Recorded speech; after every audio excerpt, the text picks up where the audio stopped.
Court Chronicles. We have breaking news.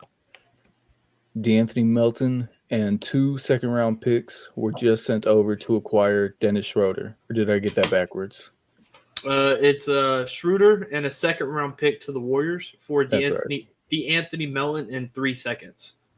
Damn. Kind of a big package.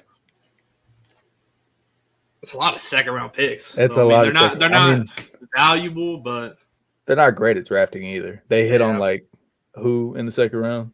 Gary Payton was the first, I think. Don't ask me. I don't know. It's an odd package. It's not who I thought. I don't think anybody thought, the trade would just be straight up 1-for-1 player and then some picks. Not at all. I didn't think the Warriors would be interested in Dennis Schroeder because I don't know how he fits in with that system. Yeah, I didn't think so either. I had, like I told you earlier, I had a Cam Johnson trade to the Warriors, not a Dennis Schroeder. So, but first Thomas Bryant got traded to the Pacers the other day, so I guess second trade. Nobody cares about Thomas Bryant at this point. Oh, you ever seen the picture where he's fucking hoops? He's backing down in the paint, and he's got on the Lakers, and LeBron's taking a 3 with 2 people on him, and he's fucking. That's a joke right there. There's a reason he didn't pass that to him, bro. Hey, man, don't diss Thomas Bryant, all right? He had, 2 good seasons on the Wizards whenever they were halfway competitive? Something like that. We're talking about the Wizards with Rui Hachimura still on them, bro. That is a long time ago. You know what's a fever dream? I think I used that word right, but Kristaps on the Wizards. Was it the Wizards? I know. That was weird. He revitalized his career. Showed the league that he was still a basketball player. Every time I think about that, it's like something I don't think you'll even remember 10 years from now. Oh yeah, Kristaps did play for the Wizards. It's like, okay. But all right. You know what's even weirder, man? The Wizards got the last year of prime Russ. He averaged a triple-double on the Wizards, and nobody talked about it. It's the Wizards. Him and Bradley Beal made the playoffs as the 8th seed with him averaging a triple-double. Yeah. I mean, hey man, that's the third greatest point guard of all time. Allegedly. Well, what? Should we talk trade targets? Yeah, we can talk trade targets if you wanna go first. I got all mine on a spreadsheet or whatever. Real quick. I took pictures of the list that I created somewhere. I sent them to you, right? Yeah, I got it pulled up. I have it pulled up. So, cross Dennis Schroeder off this list because he's gone immediately. He's a Warrior, which is still insane. I don't know how that's going to work out. So, do they make Steph more of an off-ball player than he already is now and put the ball more in Schroeder's hands? Because I don't think Schroeder works as a super off-ball player. They tried it in LA and it didn't work out that well. They tried it. He was good, but he wasn't, as good as he could be. They tried it in Boston and it didn't work that well. The last time he really had the ball in his hands, other than this Brooklyn team, was back in OKC. Yeah. He was averaging like 15 or almost 16 points and a couple assists off the bench in OKC. So they had They had a killer 3-guard lineup between him, Shea, and CP3. I don't know where they go with Schroeder. It's an odd trade.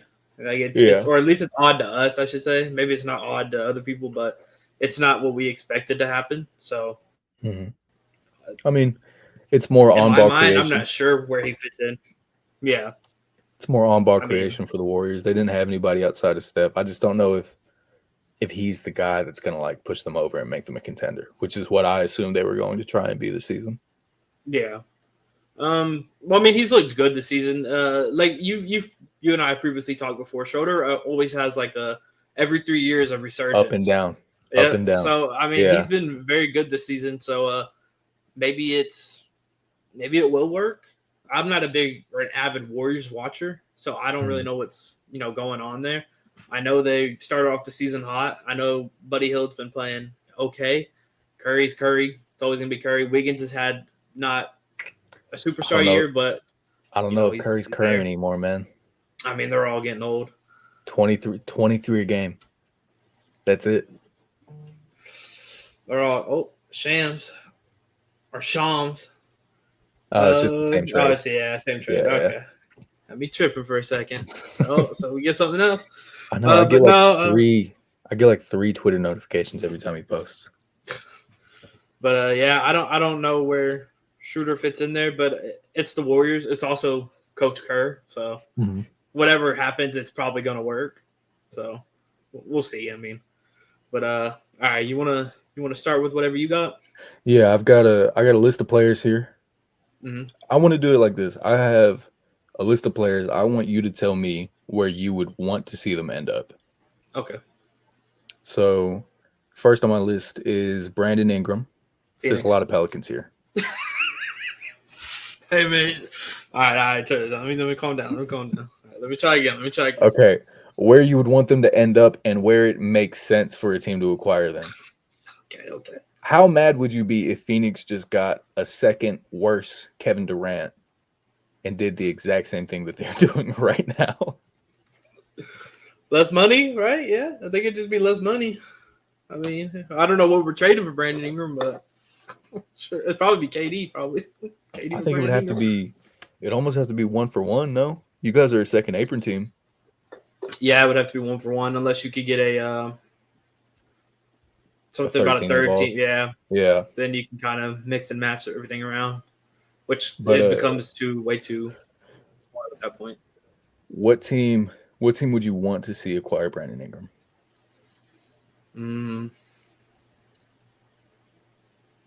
Charlotte. I think I like him in Charlotte. I like that fit. Next is Herb Jones. Charlotte.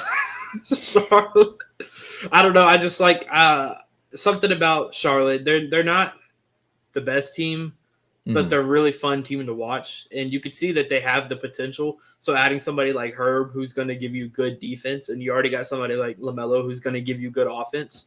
It fits. It just seems like it would fit. I like it. You get a little bit of both. CJ McCollum. Oh, retirement home. I don't know, man. I don't really know what CJ. He spent majority of his career with the Trailblazers, and now he's been on the Pelicans for 3 seasons. 3 or 4, yeah. I mean, he's a good player, but at the end of the day, he's not very impactful, I guess. Hear me out. Orlando. I don't hate it, but he's on a pretty decent contract, is he not? Pretty decent sized contract. I believe so. But Orlando, they have so many small contracts because they're such a small team as it is. And they look like they could be competitive tonight. If everybody were healthy, they look like they could be a top 2, top 3 seed out east, which they already were before Franz and Paulo both went down. I think another creator out there couldn't hurt. Isn't Franz and Paulo both coming up on new contracts though? Franz, they got like another year or so. They have Franz locked up. Okay, so yeah, I forgot Franz is long dick because they gave him a pretty big contract extension before. Paulo, he's got to be coming up soon, at least next year or the year after. Let me look up Paulo's contract. That's my only thing with the I always want to call the Magic the Wizards for some reason, but that's my only thing with the Magic is you make that trade and then you get to a point where it's like, we might have to get rid of somebody because you don't got enough money to go around. So, and you know, Paulo's getting paid. So, and is CJ is making $12 million a year, and in 2025, this coming up season, he will be making $15 million He'll be making $15 billion, so that he'll be up for an extension, probably this offseason. I think is when they'll sign him to an extension. So like I said, the only thing I have with that is, CJ gets to the Magic, and then a year from now, they're like, hey, we got to trade somebody. And honestly, it's going to be CJ if that happens. They're going to trade CJ. He's the least value of the 3. He's a good player, but I don't know. Like I said, Well, he's a good player. He's just not very impactful. here's this. CJ signed a 2-year, $60 million contract through 2025.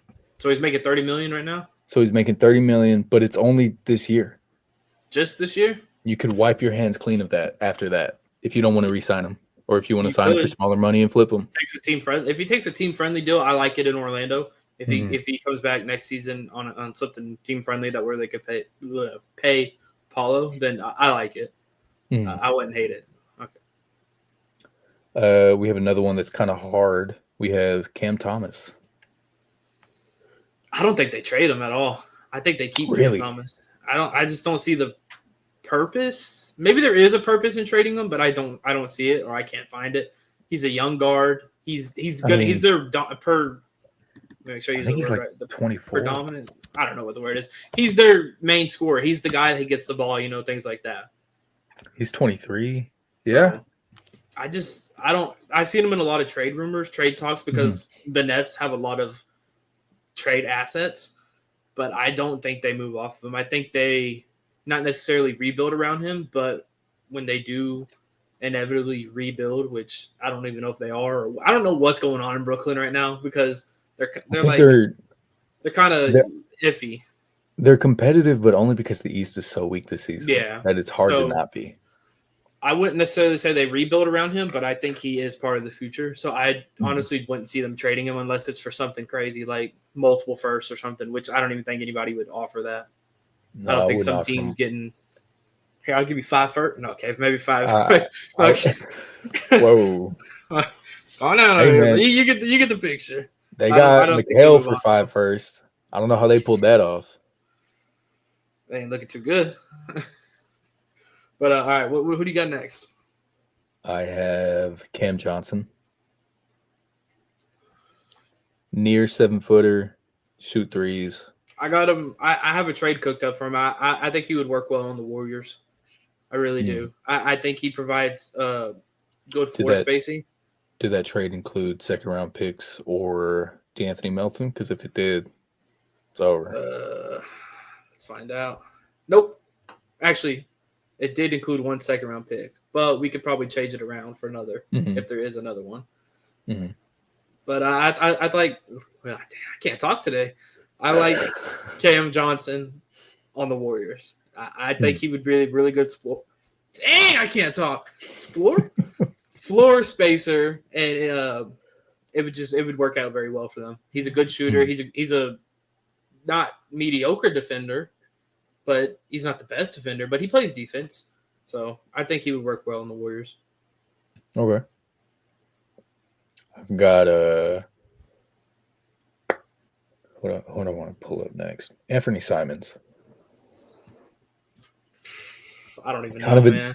Kind of a down season this year. If they did trade him, they'd be selling kind of low on him. Mm-hmm. But I think a team could get him for pretty cheap. Maybe a team that needs a lead guard or a lead initiator. I don't even know. That's hard. It's hard for the people in Portland, the players in Portland. I don't want to say Orlando again, but I really do feel like they're missing. Like, as good as Jalen Suggs is, I think he works so much better as like a Marcus Smart off guard role. Yeah, where he can go off on offense if you need him to, but he is going to go out there and defend his ass off. Because I'm not really sure when it comes to Simons, however you say it, Anthony. Mm-hmm. I'm not real sure because I'm not really paying attention to the Trailblazers. They're not a good team. So I'm just not out watching. And they're also not really in my opinion, a fun team to watch. I don't really pay attention to them. I like watching them. But I like watching them more than I do the Wizards. The Wizards still feel like AAU ball with Kyle Kuzma out there doing whatever he wants. Kyle Kuzma. I don't really know what Simons, whatever it is. I don't really know with him. I mean, yeah, I don't really know, man. I don't got nothing for him. I'm not sure. Really? I don't really. I mean, he's having a down season, like you said. Mm-hmm. If he does get traded, it'll be for pennies on the dollar. But then again, at that point, is it even worth trading him? Because we've seen what he can do, but you're also seeing what's going on this season. So I don't know. I don't think he'd be somebody that gets traded. I think they stick it out. What about a youngest team almost looking for that guard, like Toronto, a rebuilding team right now? Do you think he would move the needle for them in like a playoff push for the next season if they were to grab him? Between that would be. I don't think they would give up RJ or Scotty at all, obviously. Yeah. So I think that lineup of Anthony, RJ, Scotty, and then whoever you put at your power forward and your center is probably still going to be Poeltl. I don't necessarily think it would put them over the edge, but obviously they'd get better. But I don't think it's something that I don't think trading for Anthony puts you over the edge on any team, honestly, especially not this season. He's just not the player he could be this season. So I don't think he puts anybody over the edge, really. What if you were to find a way to move off Jamal and acquire Anthony Simons and have Jokic and Simons run a two-man game? I think they get worse. I feel like the Nuggets would get worse. Would get worse? I think they get worse. I mean, it's Jamal Murray. It's not Jamal Murray. It's not Jamal Murray anymore. I don't know. It's this Anthony's a hard one. Anthony is really a hard one for me. I don't know why. I can't think of a team that would benefit from him, at least at this current, stage where he's at right now and is playing. These all these last guys I have are pretty much like that. Not that they're having down seasons, but it's hard to see where they would fit on a different team. Because next I have Jeremy Grant. He is a bucket. And we've seen in the past he was an elite defender and a guy who was going to hustle and get boards. But past couple of years, he's been like a 22, 23 point per game scorer. He can shoot the three really well, but I don't know what team is looking for an on-ball creator of his talent. Yeah. Go and improve. You know what I mean? Mm-hmm. I don't know. Jeremy Grant's also another hard one, just for the simple fact that the Trailblazers are asking way too much for him. I mean, at one point, I think they were asking for 2 or 3 firsts, and that's outrageous. That's probably the craziest thing I've heard. So even if he was to get moved, which I don't think he would because the Trailblazers are sitting way too high on him, that's just another player I don't think puts a team over the hump because he's making a lot of money, which means you're going to have to give up somebody that's making a lot of money as well, which is going to be one of your better players. And at that point, is it even really worth it? Because I don't think he puts anybody over the hump either. Now, if he was on a team-friendly deal, anybody, I think he'd be good for any team at that point. But it's really his contract and the asking price for him that makes him not really, in my opinion, worth even dangling out there. Next, I have Zach LaVine. In my opinion, the same cup that Anthony Simons is sitting in right now, where Zach's having a really good season this year, but I don't know what team is looking at him and thinking we are going to get better if we acquire Zach LaVine, unless you're a team like the Lakers, desperate, who look at names and are desperate to find somebody who will put them over the hump. Yeah, I don't know about Zach LaVine. I don't know because the Bulls right now, are a playoff team. I believe they're in the playoffs. So I don't really know. I mean, I know a lot of Bulls fans are like, get LaVine off my team, get Vooch off my team. Those aren't easily tradable contracts. They want to tank, bro. That's all they want to do is tank. They want a high draft pick, but they're going to get stuck with like the 11th pick every year. I mean, I honestly, I really don't know. I mean, the logical, I guess. I mean, it's not really logical, but probably the Lakers. If he was to get traded, I'd probably say, you know what, he'd be cool on the Lakers. What about a team like the Pistons? The Pistons? Because I think an acquisition like Zach LaVine or even Jeremy Grant could make them a playoff team. They're not the same Pistons we saw last year. They have shooting around Cade now, which has really opened up his game. He's almost averaging a double-double. He's like 9.6 assists or something insane like that. I think if they just got a second guy who can score the ball and continue to space the floor and take pressure off of Cade, I think they could easily be like a 7 or 8 seed in the East this season. I don't necessarily hate it, but it's what's the package back is the issue here. Obviously, it's going to be Tobias Harris. Tobias Harris is let me go. You're not trading. They don't have a lot of huge contracts, I don't believe. So obviously, you're going to have to throw Tobias Harris in there for a trade for Zach LaVine. Oh, is he restricted right now? But they're also not going to. The Bulls aren't going to say, "Oh yeah, we want Tobias Harris straight up for Zach LaVine," you know. So it's also going to have to be. Hey man, the Bulls front office is kind of dumb. They might look at Tobias Harris and say, "Oh, he's averaging 18 points a game right now. Like we could make the playoffs with this guy." Well, LaVine's averaging almost 20. He's averaging 17. Yeah, only 35% from 3 this season. That's kind of disappointing. All right, so here's the thing: LaVine's making $43 million this season. Tobias Harris is making. I've got the trade pulled up right here. I'm looking at ways because they don't need Tim Hardaway. So outgoing to the Bulls, to the Pistons is going to be $43 million. The biggest contract the Pistons have is Tobias Harris, which is $25 million. So at that point, they would have to add some other stuff, which so right now, I've pulled up Tobias Harris and Tim Hardaway outgoing. That is $41.5 million, which almost makes up the 43 even, right? So I'm saying if they did that, and let's see what kind of picks they have. They don't have their own first-round pick this year. Who did they trade for where they gave up this first-round pick? That is ridiculous. 29, 28. I think I got something. Hold on. I think I got something.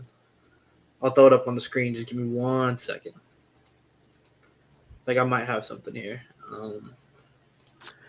Tobias Harris cannot be traded until December 15th. That's fine. Other than that, I think this trade might work.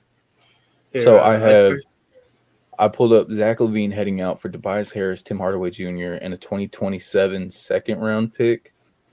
I don't think they would take him for a second, but it could work. You're right. This is what I got. I don't know if you can read that, but I didn't include no draft picks yet, but obviously there probably will have to be draft capital included. But that's about the closest. And the Bulls will probably end up sending another player back, most likely. So that's what I got right now. The money works. The Pistons get somewhat younger with Zach. He's like 30, but they get a second creator. I like that for them. They could use anything at this point to just try and make them a playoff team. I think if you're the Pistons this year, after that season you had last year, you're not shooting for the play-in. Like you want to be a top 8 seed and kind of prove yourself to the league that like we're kind of here. You know, we're somewhat a respectable team this season. If you look at it, Fanspo says this trade will benefit the Bulls with more wins. All right, so says the Pistons are going to be -6 wins and the Bulls are going to be +6. Man, that's that Tim Hardaway effect. He's good for he's good for 6 games. 6 games, bro. He'll pop off for like 30. The rest it'll even out though, so he'll get like 12 the rest of the season. Next on my list, I have Jonas Valanciunas. I think that's what I got. That is Jonas Valanciunas. I think that's pretty locked up. Like he's gonna be a Laker. They love him for some reason. Yeah, they love the name. They love the name. It's a good name to love, dude. If any Lakers fans watch this, they're gonna be all over us. Jonas, good Jonas Volcano. Dude, Lakers fans are gonna hate us. They'll be all right. They'll get over it. cry with one of those championships. Wipe your tears with one of those championships. Jonas Valanciunas for Jared Vanderbilt, straight up. That's pretty similar to what I got. Here, I'll throw it up real quick. If I can throw it up. Oh, that's the big trade. Oops. Let me make this a little bit bigger. All right. Let me throw it up on the screen. So I got the Jonas Valanciunas to the Lakers for Jared Vanderbilt. Damn, I can't talk. Vanderbilt, 2027 second and a 2031 second. The Wizards hold all the leverage here as the Lakers are a desperate team and lack center play besides AD.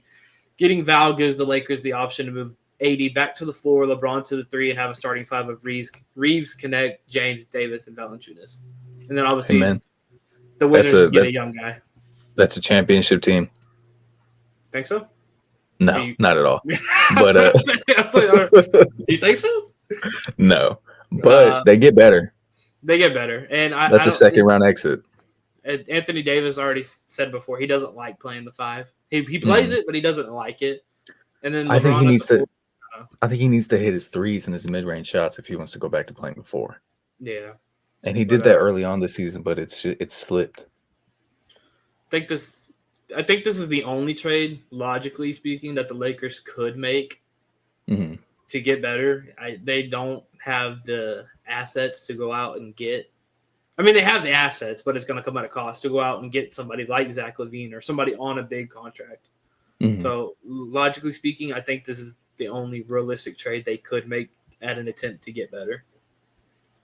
So that's where my Valanciunas take would be, is him going to the Lakers.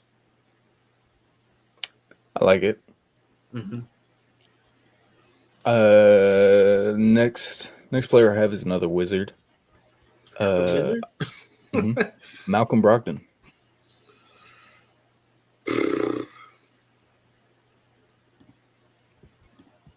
I have a trade up right now that could work.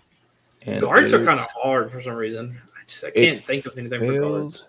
Because I'm dumb. I misread the contracts. Oops. Never mind. This trade doesn't work. I misread how much money he was making. But what's he making? He's making $22.5 million for 1 year.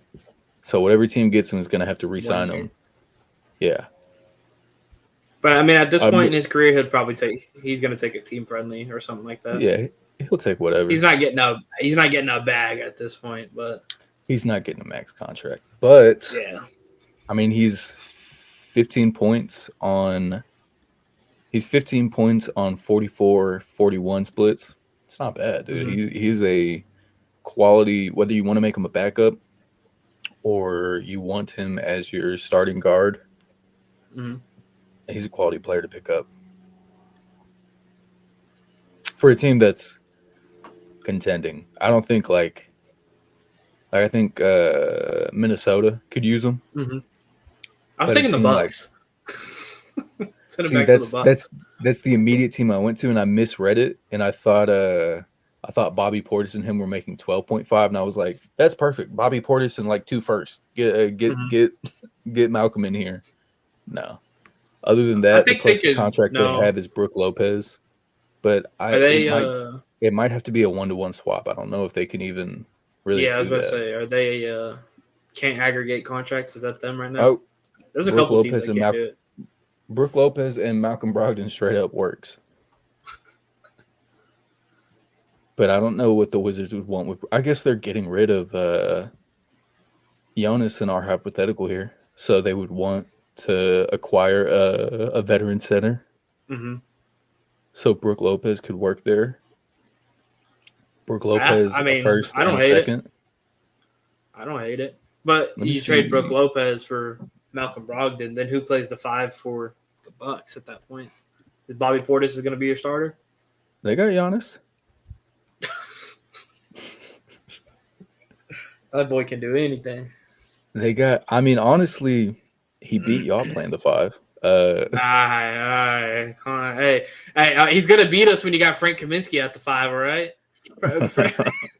When you got Frank Kaminsky in there going to battle against Giannis, I mean, But That's no hate to Frank. I love Frank, but I think in this, Giannis would probably end up having to slide over to the 5, and Bobby would have to come off the bench and be their starter. Okay. Unless they started someone like Taurean Prince, who, ham sandwich loves. Ham sandwich? So, ham sandwich. Salute. Oh, Jared McCain is out indefinitely with the torn meniscus. Do they own their own first-round pick this year? I don't think so. They're like 7-12 right now. And their only bright spot this season is now out for indefinite time. Hey, it man, just came to my phone. If they own their first-round pick this season, Jared McCain and Cooper Flagg, that's the future. No, they do not. Yeah, I didn't think they did. Their 2026 round one, but not their 2025. See, Shams said Jared McCain has suffered a torn lateral meniscus in his left knee. He will undergo surgery and is out indefinitely. Tank for nothing, I guess. Yeah, I mean, they don't have nothing. Trade Paul George for as many second-round picks as you can get, I guess. At this point, it's like, it's not. I don't want to say it's too early to give up, but it's getting to the point, where it's like, come on, man, are we going to keep doing this every season? Joel's not playing. The only good thing the only good thing they even had going was Jared McCain. Now he's out indefinitely. Joel came back, played 2 games, and now he's out again. And Paul George. They're 7-16. They are 7-16. I'm not a GM, but if I'm the 76ers, the process is over. The process did not work out. It's time to blow everything up and rebuild. They are 4 games. They are 4 games behind the Nets, who are the 10 seed. Damn, it's bad when the Nets are above you, and they're trying to tank. It's crazy. Hey, the Pistons. I don't think the Sixers are going to make the playoffs or the play-in this season. I think it's over. Nah, it's over. But like I was saying, the Nets are about to blow up. I mean, they already sent out Dennis Schroeder. Yeah. Pistons are a game behind the Nets. That's a play-in team, dude. That's a playoff team if they get a second star-ish level player. Mm-hmm. Man, I don't know what the Sixers. Like I said, if I'm the GM of the Sixers, it's trade Joel for whatever you can. Mm-hmm. Trade Paul George, which you probably can't because you done gave him this big old contract. I mean, and he's not playing, so no team's going to bite on that. I mean, your only bright spot is McCain, and he's out now. And Tyrese Maxey is just Tyrese Maxey. He's going to go out there, he's going to hoop, but he's not. He's not good, but when all of the defensive pressure is on him, like when everyone is looking at him and saying, we're going to make you beat us. Yeah, we're putting everybody on you. There's nobody out here who can score other than you. Mm-hmm. He shoots like 40% from the field on a good night. No, I don't know. Their season's cooked. Yeah, they're cooked. You might as well just, I don't know, rest all your starters, rest your stars, play the bench, build equity in your bench, make them look really good. I don't know, man. Kelly Oubre, the keys are now yours. Yeah, Gershon Yabusele, Philadelphia is yours. Philadelphia, give him the key to the city. Yabusele's going to average 30. I've got one more. I got one more player on here, but I want you to pull up the trade that you showed me before we got on here for this guy. I have Jimmy Butler pulled up. Oh, you want me to pull that one? Which one? You know the one. You know the one. No, don't even. You know the one. You know exactly which trade I'm talking about. Hold on. I got to make it a little bit Orlando, Phoenix, and Miami. I don't know how you got this to work. To be fair, get Brad Bill off my team. Not a lot of players moving around. It's only 4 players. It's 4 players, but it's a lot of money. It's a lot of money moving around. So much out of this. Well, the Heat are giving up. They're giving up the most. Theoretically, essentially, they're giving up. The person who gains the most out of this is the Magic. They're gaining the most out of this, if you really think about it. They're getting. I guess not the most, but they're getting a guard. Listen, you guys get the worst contract in the league. There's a no trade clause on here. You guys get to keep him for real. You got imagine the jersey the sales. Like you guys are set. Oh man, this is Bradley, crazy. hey, a Bradley Beal pinstripe Magic jersey would be kind of cool. I'd buy it. No, I wouldn't. I heard the Magic were looking for a guard. I got the perfect one for y'all. It comes with a lot of money. That's why you shot down my Anthony Simons and my. I already had a guard for them. my CJ to the Magic. This is a crazy trade. What do I even got here? I got Suns get Jimmy Butler.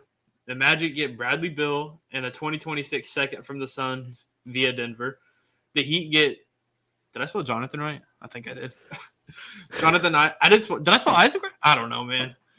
Jonathan Isaac, KCP. It's on the screen, man. Hey, man. You can check.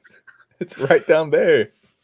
A 2023 first, a 2023 first, a 2031 second 2 times. I had both picture from the Suns, so I just put times 2. Mm-hmm. And then the Suns move on from Bill during an already poor season and trade for Butler in hopes to improve. Butler's contract includes a player option, which he could opt out on, which would also benefit the Suns as they would be below all aprons and have maximum flexibility to help KD and Book next season. So theoretically, they wouldn't even be a first apron team after that? Nope. They would have maximum flexibility. Oh, wow. Getting off Bill. Bill's making 50. Bill's the second, third. He's top 5 biggest contract in the NBA right now. And you put that with Book and KD's contract. Yeah. If you move off one of those, you're going to have some sort of flexibility. So for sure. But it all depends on under both aprons. That's what's insane to me.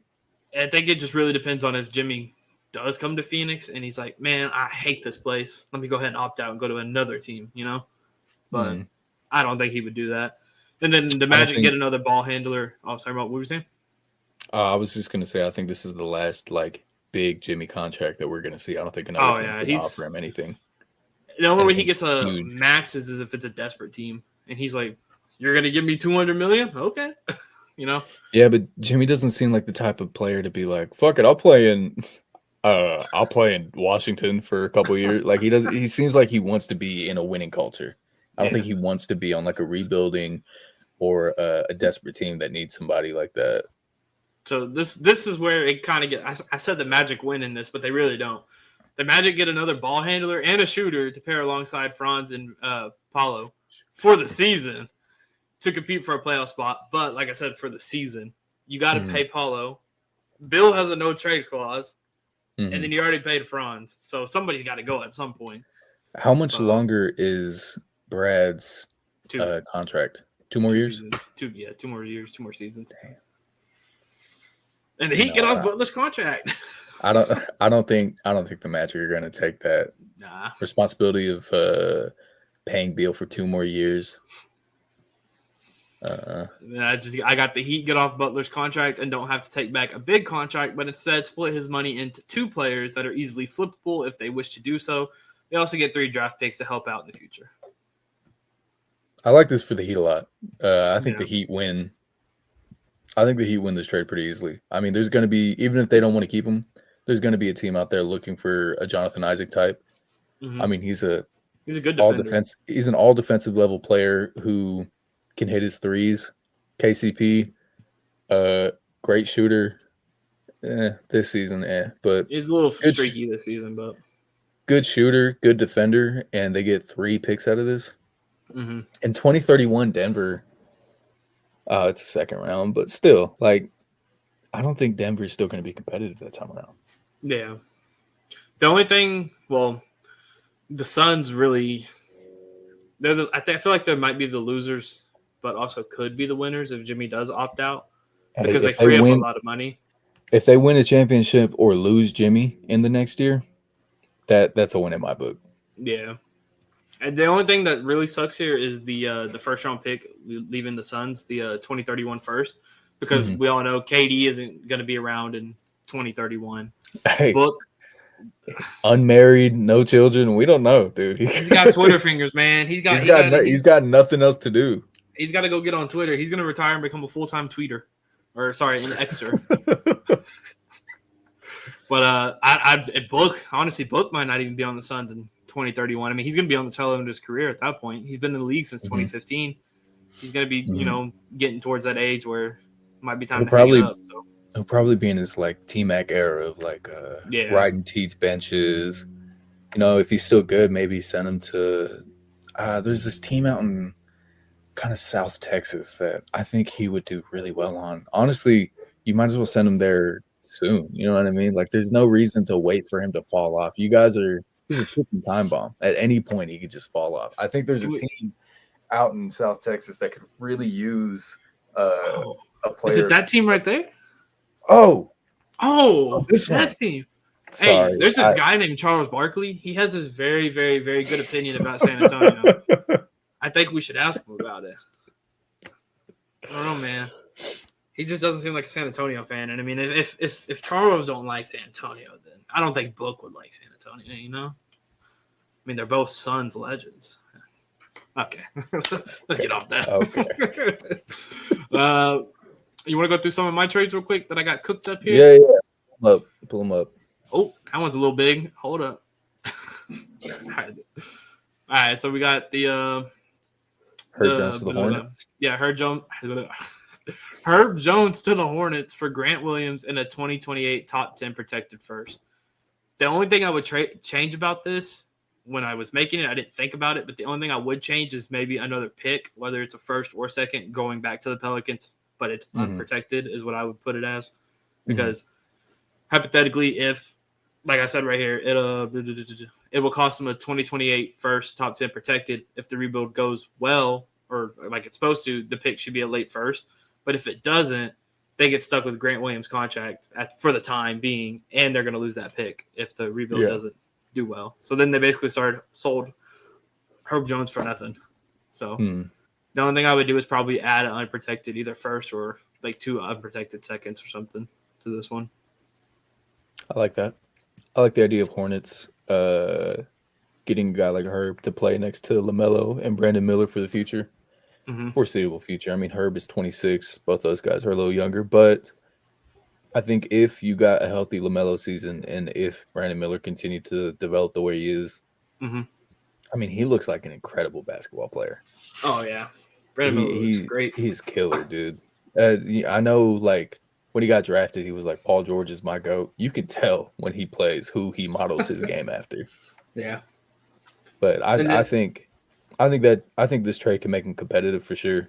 And I got right here, obviously, Herb could start at the 3 potentially. He's a little big to start at the 3. I think he's like 6'8" or something.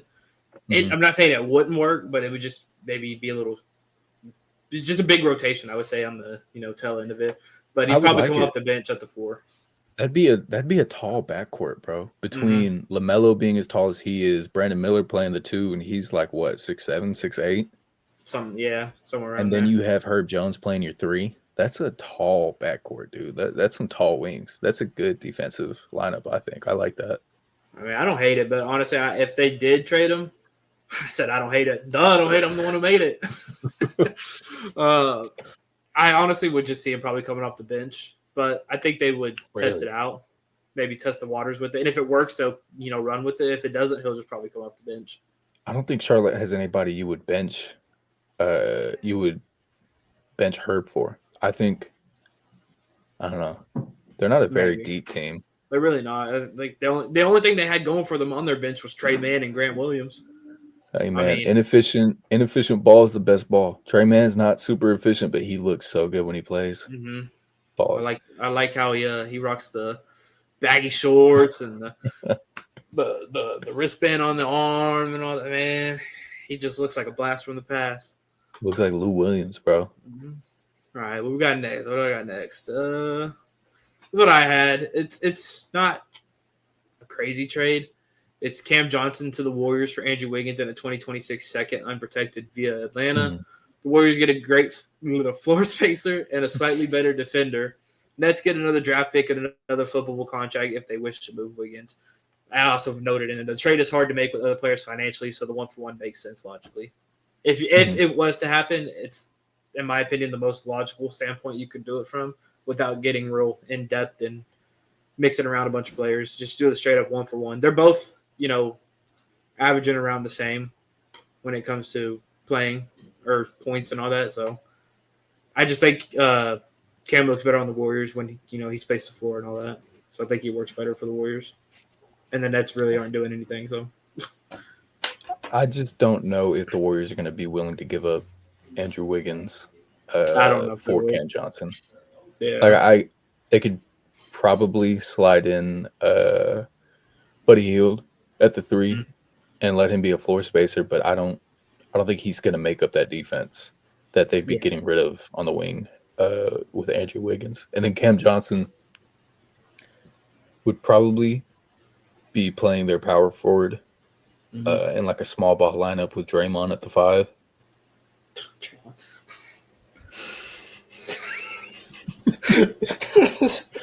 I don't know why. Sometimes I forget Draymond plays for the Warriors, and I don't know why, because he's such an important part of that Warriors franchise and the dynasty. Hey man, that's like the third greatest Warrior of all time. And it's sometimes it'll just blank on me. Oh yeah, Draymond plays for the Warriors. It's like Steph, Wilt, and Draymond at the 3, dude. Like it's.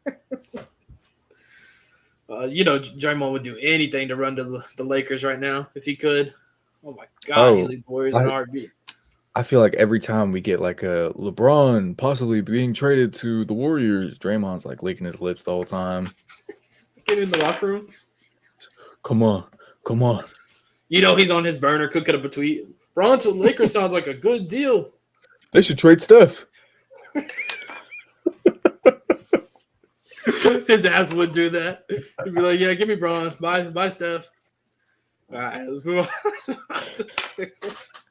On the podcast the next day, bro. On the mic already. Okay, let's see this. This is a big one. All right, let me jump back over. So I got the Warriors. I didn't really break it down in typing or in text here what every team gets, but I'll just read it off. The Warriors get more help for Steph to continue competing for a championship. They would get Brandon Ingram and Robert Williams. The Pelicans get their center and big man to pair with Zion. It's DeAndre Ayton. It's not the end all be all, but the Pelicans get their center and a big man to pair with Zion. This trade also makes it possible to move Trey Murphy into the starting 5. And then Gary Payton II gives them a decent defensive player off the bench. And then the Blazers, they get a couple of young players to help the rebuild. Also trading Ayton secures Klingen's spot to start, and they receive 2 first-round picks. And they also get off of Ayton's big contract. So they'll get smaller contracts back, that are easily flippable if they want. So my only thing is I don't think the Pelicans give up Brandon Ingram for seconds. I think a first and a second maybe, but 2 second-round picks I don't think they would give him up for. I don't know what I was thinking putting 2 seconds. Are those the ones that they just traded? It might for Dennis be. I cooked this up a few days ago, so it might be the ones they just traded. See if Shams told us what second-round picks they are. Let's see. Come on, Shamber alert. Shamber alert. Go on, Shams. There it is. Let me click on the article real quick. Shams, I better not have to pay to read it. All right. Nope. It doesn't say what years the seconds are from. Well, either way, I would probably take I would trade a first for Brandon Ingram. Or I would want one. I don't know if you'll be able to see, but look at the jersey swap though. Oh, I'm going the wrong way. Can't really see it, but Schroeder looks kind of good in a Warriors jersey. It's kind of clean. He looks kind of good. I don't hate it. He looks nice in a Warriors jersey. It's a nice jersey swap. They got some good editors over there. The biggest sports. Of course, they got good editors. It's one of the biggest sports, markets, or whatever you call it, there is. But yeah, like you said, I don't think the Pelicans do anything unless they're getting a first back. They're going to get Ayton. They're going to get Gary Payton. But other than that, dude, I like this trade a lot. I mean, I really do think I don't think there's any losers here. If the Pelicans got a first for Brandon Ingram and they get Gary Payton II and DeAndre Ayton, it's not like those are contracts they won't be able to move off of eventually. Eventually. I mean, Gary Payton's on a 1-year deal. Yeah. But Gary Payton's on a 1-year deal. That boy Gary Payton's right back to the Warriors. The Blazers get decent wings to, play defense around because they have a lot of guards. They have so many guards they're trying to develop right now. They get wings that they can put around their guys. They get picks, which is all they really need. Mm-hmm. And the Warriors get a really good defensive center and Brandon Ingram, who could be that second ball handler that we've been saying they've needed since that second title run. Since that 2022 title run. Yeah. Well, I don't hate it. Of course, I don't hate it. I made it. I just said that earlier. I don't know why I said that again. Let's move on to my fourth one. I don't remember which order they're in. Oh, it's we already talked about it, but we can talk about it again. I keep blowing up the picture and I gotta make it smaller real quick. So we got Jonas Valanciunas to the Lakers for Jared Vanderbilt, a 2027 second and a 2031 second. The Wizards hold all the leverage here, as the Lakers are a desperate team and lack center play. We already said this earlier, but like we talked about earlier, I think the Lakers get better, but from a logical standpoint, I really think this is the only sort of trade the Lakers could do, is trading for somebody like Valanciunas, because they don't have the assets to even attempt to trade for another superstar. I think it's the only trade they could do and keep their first round pick, because their first is like the most valuable asset they have probably. Mm-hmm. And I wouldn't give that up if I'm Rob Pelinka, but I'm also not Rob Pelinka, so I'll probably make better decisions as a GM. But yeah, I really think it's, like I said, it's the only logical thing they can do. Also, if I'm Rob Pelinka, you know how much blame he gets for this team? Like, I know he's the GM, but like, he put this team together. No, he put this team together. He put it together. Yeah, he put it together, but tell LeBron no. I don't care. I don't care. No. Tell LeBron, yes, you can. You can. At the end of the day, he is still tell LeBron no. See what happens. See what happens. All right. Well, I'm gonna go ahead and opt out of my contract or whatever. Sorry, we won a championship. Sorry, we won a championship 2 years ago. I don't want to get rid of that entire team for Russell Westbrook. I love Russell Westbrook. LeBron and Russell Westbrook at any point in their careers do not make sense together. Yeah, those are the same player. Look, Russ is just if I'm Pelinka, to LeBron. If I'm Pelinka, I mean, honestly, Pelinka's got to be on his way out at some point. They keep putting teams together. You don't think so? I don't think. I think he's got too many teams together and not winning. He's there because he was Kobe's agent for like 15, 20 years, whatever. Yeah. He's got too many connections to the Lakers. I think Jeannie Buss, however you say their last name, likes him too much. Buss, whatever. Likes him too much. Well, I think he's got too many. Hypothetically, if I am Rob Pelinka and I know there's a good chance of me getting, canned, I'm going out and I'm trading that 2031 first. I'm trading it. I am cooking the Lakers for the next 20 years, 10 years, whatever it is. If I'm Pelinka and I know I'm on the way out, because you did put the teams together, but at the end of the day, it's on the players to go out and win. Pelinka's not suiting up for them. You know what I mean? He's not putting the jersey on. He just puts the team together. It's on the players, but the players are only good at what they're good at. You know what I mean? Yeah. And I get this team. There's so many sides to it. He traded for D'Lo, bro. That was the biggest mistake they made. D'Lo put together like 8 good games whenever they made the Western Conference Finals and just stopped being a competent basketball player after that. But yeah, I mean, I don't know. If I'm Rob Pelinka, I'm trading that 2031 first. That's just me. I'm cooking the Lakers for centuries. I hate seeing LeBron go outside like this, man. That's all it is. Yeah. All right, what we got here? And this one can't happen anymore. Oh, yeah, it can't. Anthony Melton's gone. We could talk about it still. Do the Warriors have anybody else on a similar contract? On a 12-point-something million? I can tell you. Did you save the trade like on your profile or whatever? Because I think you can go back and edit it if you did. I did not. But you said the Warriors making around 12. I think they do. I think it's Kyle Anderson. It's the Kyle Anderson's probably the closest one. He's making 8. And then Gary Payton's making 9. But isn't Gary Payton already in this deal? He is already in this deal. Yeah. So okay, it might have to be. I'll read it off to you. You ready? Mm-hmm. So it's Jimmy for Andrew Wiggins, Gary Payton, 2026 first rounder, and then whatever money makes that up.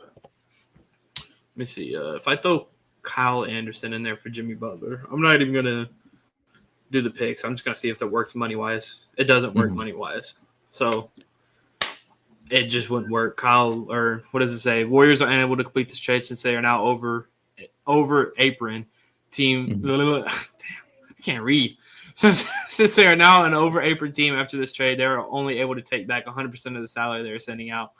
Warriors can only take back $44 million in salary based on the amount they're sending out. Cut $4.6 million from the Warriors' incoming total value to make the trade successful for the Warriors.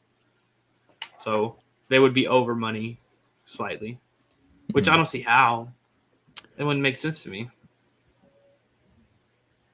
Incoming $48 million to the Warriors, outgoing 44. Okay, it does make sense. D'Anthony Melton is making 12. Kyle Anderson is making 8. So he's making 4 more million than Kyle. Okay, it does make sense. I had to read it for a second. So yeah, honestly, there's no other way this makes sense unless you're swapping the whole bench units for both teams at that point.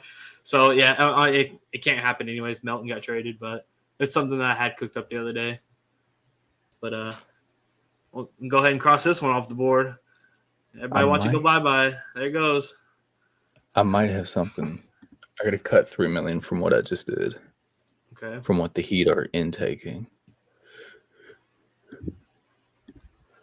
I got the next one pulled up whenever you're ready. After you're done cooking up whatever you're cooking. Yeah. See if there's any more news on this Dennis Schroeder. See if we got any news on what second round picks they are. Probably not, but we can see.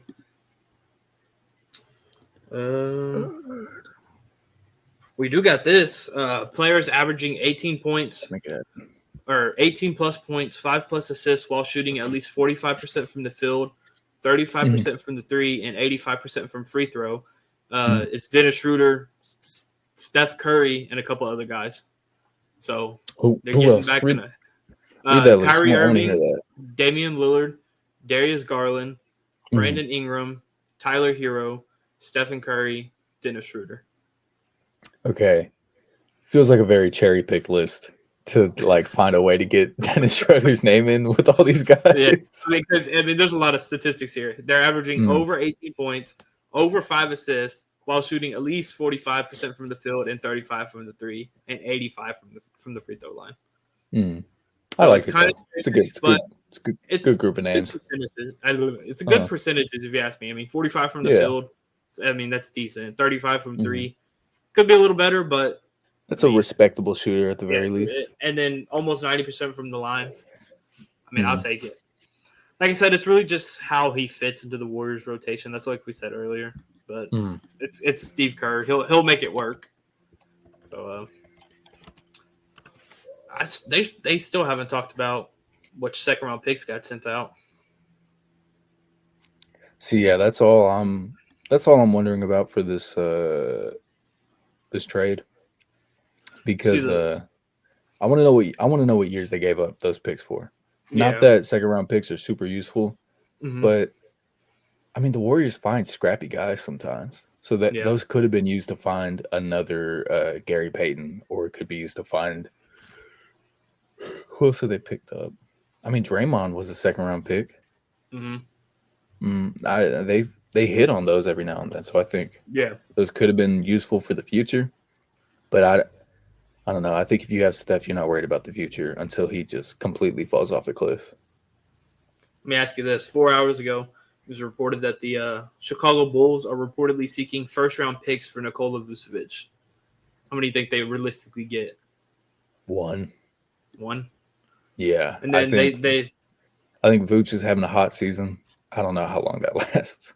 And I think teams know that. Yeah. They said after failing to extract any draft compensation from OKC and its Caruso for Giddey swap in June, Chicago was said to be seeking. Yeah, they didn't get any draft compensation. Remember, it was just 1 I know. point. I really don't think they asked. They probably didn't. I really think they saw Giddey and were like, we're winning this trade. Like, I don't. They said Chicago was said to be seeking a first-round pick to part with center Nikola Vucevic, who has had a tremendous season offensively. The two-time NBA All-Star is averaging 21 points. I'm going to round up 10 rebounds per game while shooting a sizzling, and they put sizzling, almost 60% from the field and almost 50% from the three-point line. Oh my God. I didn't know he was having that hot of a season. Yeah, I rounded up a little bit. It's actually 58 points, or technically it's 59 from the field and 48 from three. Close so you enough. might as I well don't care. round up, yeah. Yeah, it might as well be 60 and 50. That's ridiculous. Mm-hmm. Somebody in the comments said Warriors got plenty of these to give out. I guess talking about first-round picks. But that's really the only trade news going on today. Oh, we could talk about the Hornets and the Bulls combined for 75 missed three-pointers last night. Oh, yeah. Holy It is the most ever in regulation NBA history. How do you put up 75 missed threes combined? At some point, you got to be like, it's going to go in. They're just chunking them to see if it'll go in at that point. To be fair, I watched it live and I rewatched it maybe a month ago. That Rockets game where they put up the most misses in a playoff series where they had like 40 missed threes against the Warriors in 2018. Yeah. Do you remember that? I think so. It's a little vague. I don't know, man. That had some scary basketball it just things happened since then. How do you go how do you go that bad? I'm telling you. How do you shoot that horrible? I'm telling you. They started off horrible and then they realized they were horrible and they said, well, we're just going to keep chunking them until they fall. Who even won that game? I didn't see who won that game. Last night's game? Yeah. I'm not sure. Looks like the Bulls won 109-95. Oh, we got a little bit of information on what the Heat would be seeking for Jimmy Butler. The Miami Heat would likely prefer to receive win-now players in a potential trade for Jimmy Butler rather than draft picks. So if moving Butler brings back players that give Miami more of a shot, the Heat will engage. That likely means taking back players rather than a deal featuring a bunch of future picks. Riley's don't do rebuilds. Plus, he's going to be 80 in March. I guess they're talking about Pat Riley. Jonathan Isaac and KCP sound like win-now players to me. Yes, sir. I looked it up. I've got the stats here. Mm-hmm. The Hornets, the Bulls were bad. The Hornets went 8 for 46. Gee, they only hit 8? They hit 8. The Bulls were bad too. They went 14 for 51. But they were at 27.5%. That's like prime Bulls numbers from 3. You know what I mean? That's 96 Bulls, 4 threes attempted. Steve Kerr had 2 of them. You know what I mean? Oh, Steve Kerr. Sometimes I forget he actually played. 17.4% from deep as a professional NBA team. That's crazy. Let me see player stats for Hornets for Charlotte. I want to see how bad it really was. I'm trying to see if there's. I'm digging right now to see if there's any word on what year those second round picks were. I mean, there's not. I guess maybe that's something they might still be discussing. Like they know what they want. They're just trying to figure out what years they want, maybe. Miller went 3 for 15. Mm-hmm. I'm just looking at who had like a decent amount of points because I want to see how bad they were. Miles Bridges had 14, and he went 0 for 6. Something we could talk about. See Bronny in the G League? Went for 30. Hey, boy. That's 30. Bronny went for League 30, that 30 man. points. League that points, man. 30 points, 3 League rebounds, him. 2 assists, and he shot 56% from the field. That sounds like he's ready to me. I don't know, man. I don't know if he's ready, but no, that sounds like he's ready to me. I mean, it's NBA comp. I mean, these players got drafted. They played at least one game. Most of them have played at least one game in the league. So to go out there and drop 30 and shoot 56%, it's not bad. Man, they doubted Grady Dick last year. Okay, send him to the G League to develop. Look at him this year. Yeah. Bronny MIP next year. All right. Well, I think we got a little off topic. I've had this trade pulled up for. Is that the first father-son duo to win MVP and MIP? He ain't winning. Wait, he ain't winning no MIP. Bronny. He ain't winning no MIP. Next year. He ain't winning no MIP. Next year, Bronny, 25 points a game. You know what he's winning next year? DNPs every game. That's what he's gonna win. DNPs. Coach's decision. When LeBron's gone and Bronny's sitting on the end of the Lakers bench, never getting any PT, that's what he's got. All right, what do we got here? Over here dissing Bronny. I'm sorry, Bronny. I have I have a trade pulled up for the Pelicans and the Grizzlies I want to talk about. I got this to come through. Want to throw it up on the screen? We can put it up there. Got you. Can you see that?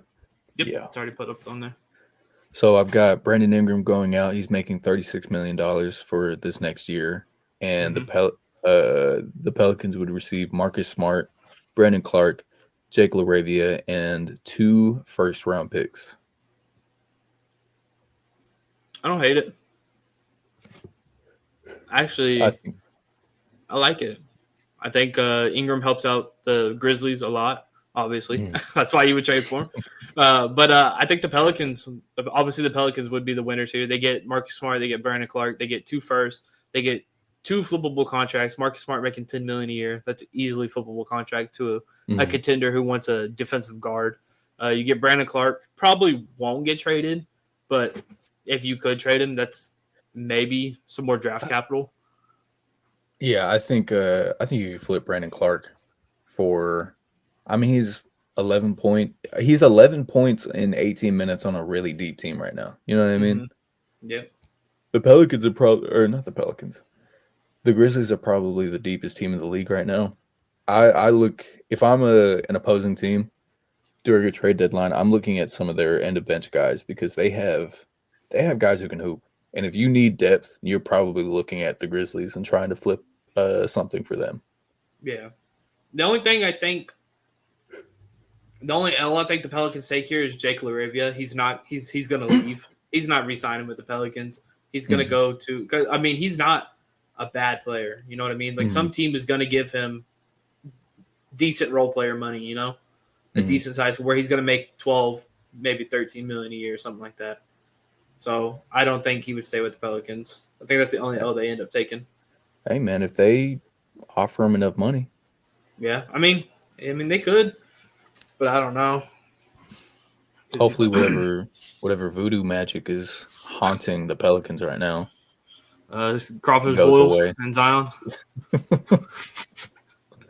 That's the voodoo magic. It's Zion and, you know, actually he looks good. He looks a lot healthier. He's just healthier in a sense where he doesn't look overweight or anything, but not, you know, he's still getting injured. But yeah, his injuries they're not going away, dude. It's every year. Every year we have the same cycle of like, oh my God, Zion looks so skinny and fit.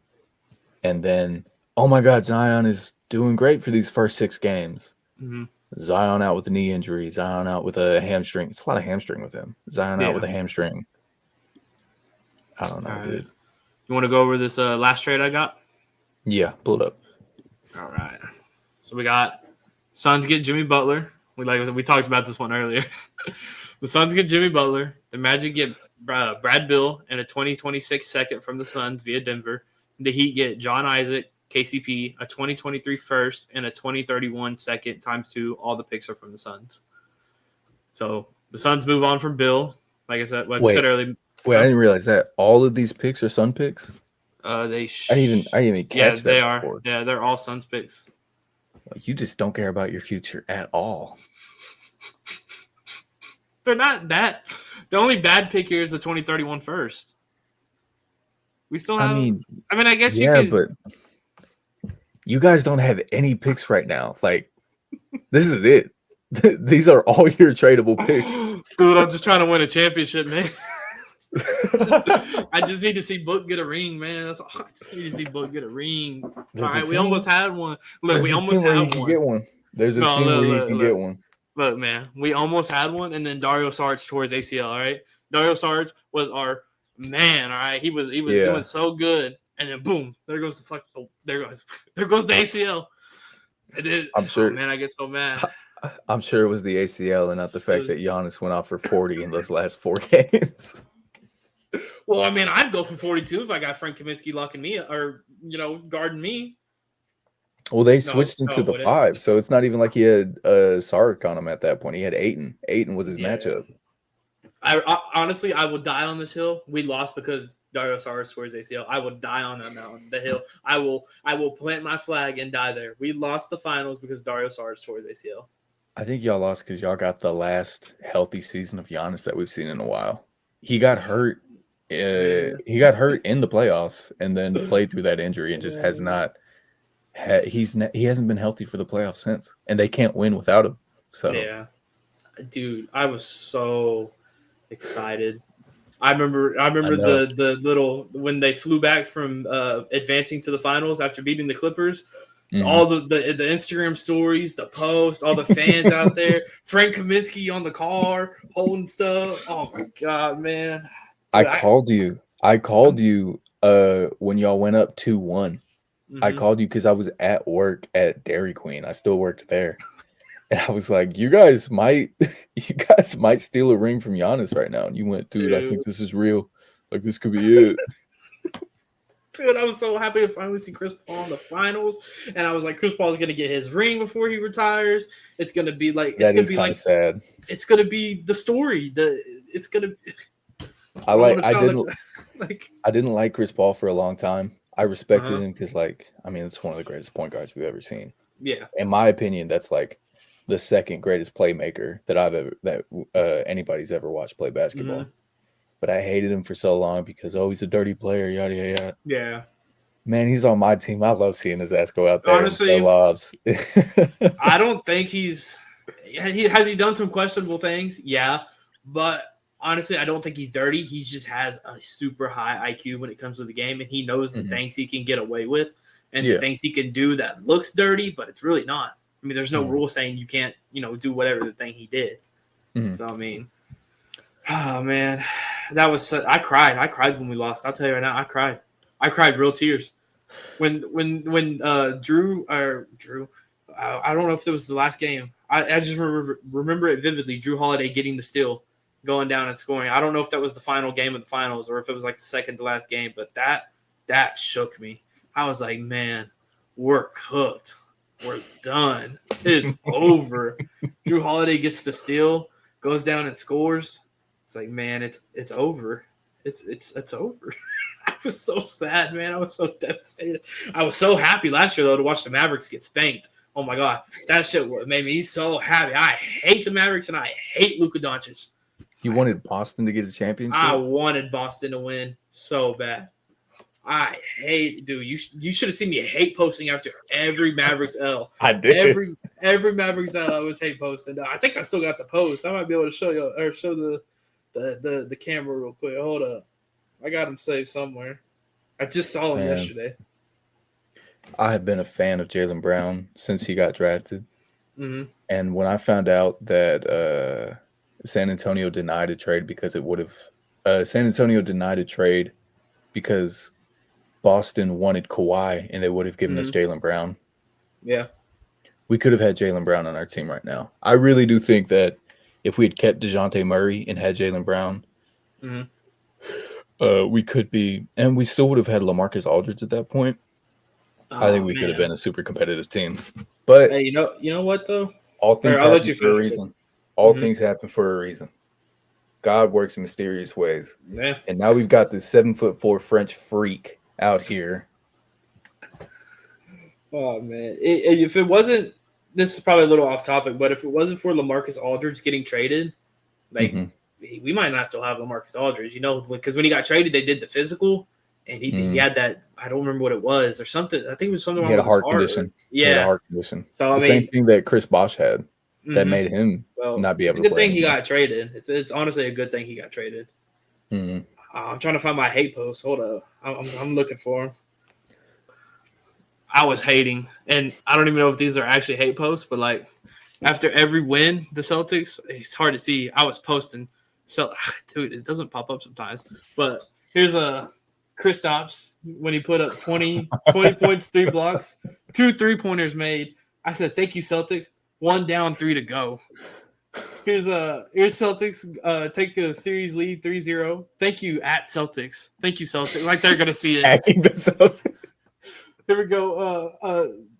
W Celtics explicit the Dallas Mavericks. There's a word that starts with the F in there. The Dallas Mavericks. Then I posted this picture of you can't even see it. It's Tatum and Kristaps posing with the Larry O'Brien. And then on was it Snap?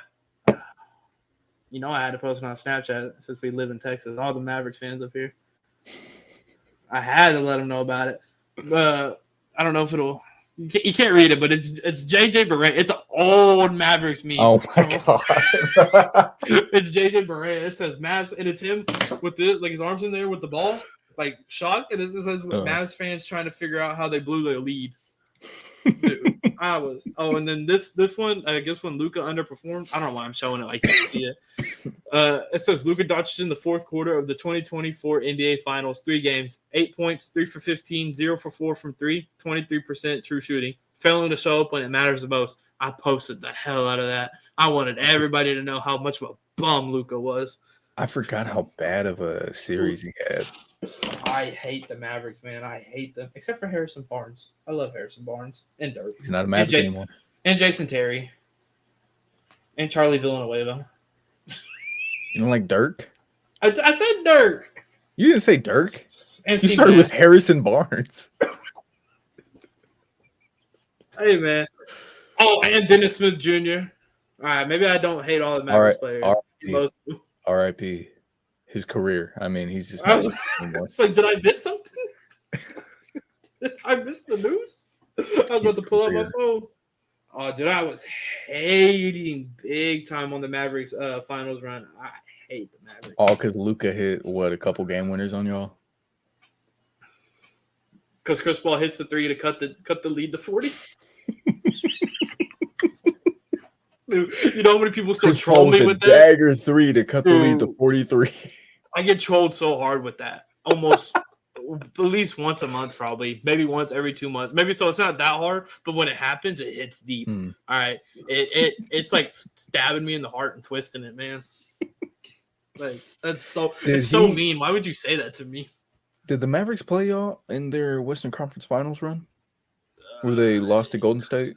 Yeah, that's when the clip happened. I think when Chris Paul hits the 3, cut the lead to 40. Dude, that was so sad.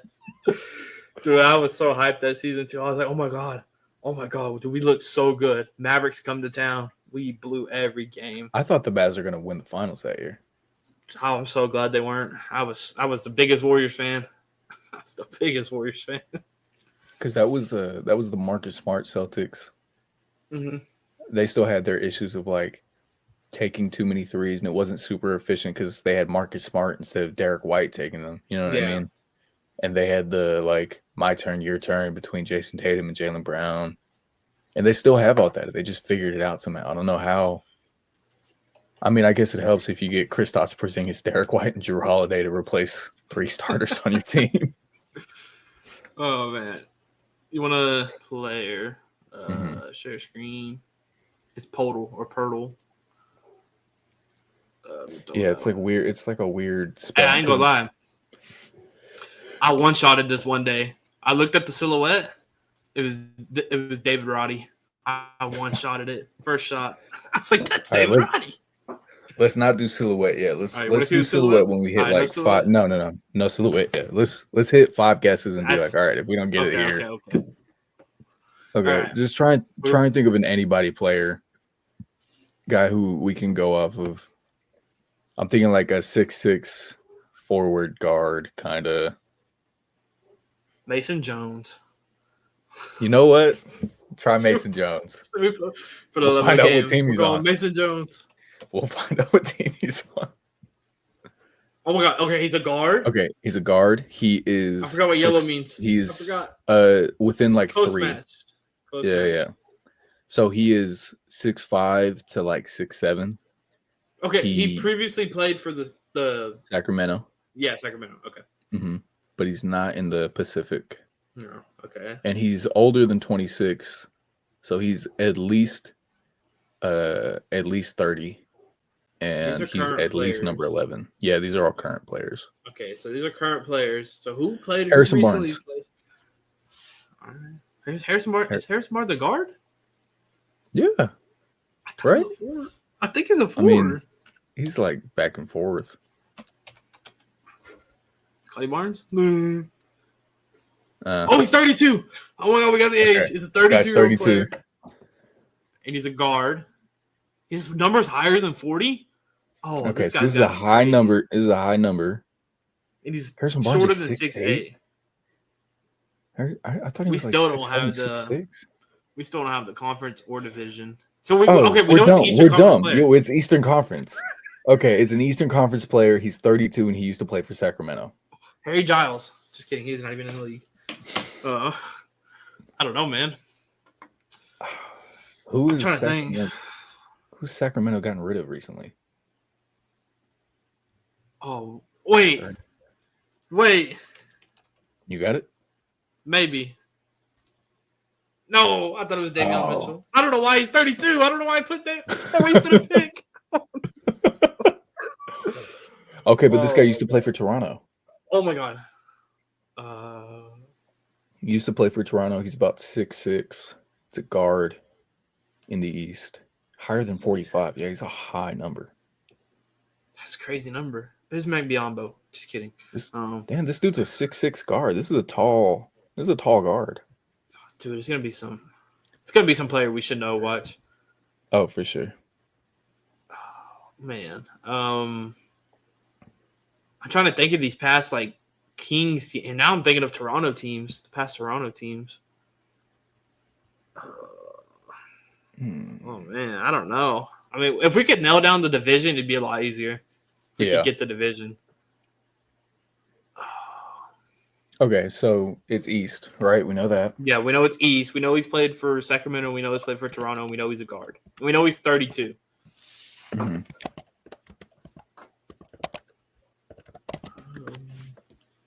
What you looking up over there? Just divisions. So we know he's not in the Atlantic. So he's in Central or Southeast. Central or Southeast.